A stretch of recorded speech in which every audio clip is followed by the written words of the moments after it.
Trinamool BJP দুজনেই oxygen খুঁজে বেড়াচ্ছে। সন্দেশখালীর গণতান্ত্রিক আন্দোলন কোনো দলের ছিল না, ওটা মানুষের অধিকারের লড়াই ছিল। 2011 থেকে বিধানসভায় নিরাপদ সরকার যে কথা বলেছিল সেটা মিলিয়ে নিয়েই মানুষ নিজে থেকে আন্দোলন গড়ে তুলেছিল।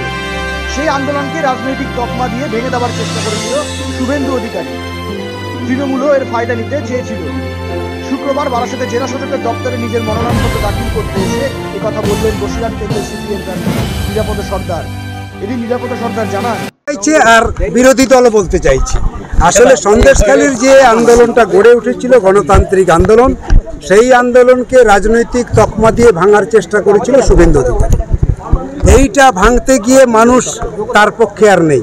মানুষ যখন দেখলো যে আমরা তো আমাদের রুটি রুজির জন্য লড়াই করছিলাম, আমাদের 100 দিনের কাজের টাকা নিয়ে লড়াই করছিলাম, ঘরের টাকা নিয়ে লড়াই করছিলাম, জমির জন্য লড়াই করছিলাম, তখন কোনো দল ছিল না।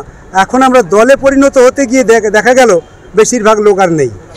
তখন এরা দেখছে যে আবার নতুন একটা নাটক তৈরি করতে হবে, তা না হলে আমি এইখান থেকে যে অক্সিজেন পেয়েছিলাম সেই অক্সিজেন আর থাকবে না। তাই নাটক। আপনি বলছেন আপনি 2011 থেকে আন্দোলন করছিলেন এবং একই সঙ্গে আন্দোলন সংগঠিত হচ্ছিল, হঠাৎ করে বিজেপি ঢোকে ওখানে, আপনি আপনার বক্তব্য অনুযায়ী, তাহলে কি আপনাদের আন্দোলন হাইজ্যাক হয়েছে?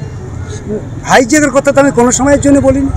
এটা আমাদের মানুষের আন্দোলনটাকে হাইজ্যাক করার চেষ্টা করেছিল, কিন্তু পারল না। মানুষের যে আন্দোলন, সেই আন্দোলনটা কিসের ভিত্তিতে হচ্ছিল? নিরাপদ সরকার 2011 সাল থেকে বিধানসভায় যে কথাগুলো বলছিল, সেইগুলোই যে মানুষের জীবনের কথা, সেটা মানুষ পরে মিলিয়ে নিয়ে তারপরে তার গণতান্ত্রিক আন্দোলন গড়ে তোলে। সেই আন্দোলনটাকে শুভেন্দু অধিকারী হাইজ্যাক করার চেষ্টা করেছিল, কিন্তু হাইজ্যাক করতে পারল না।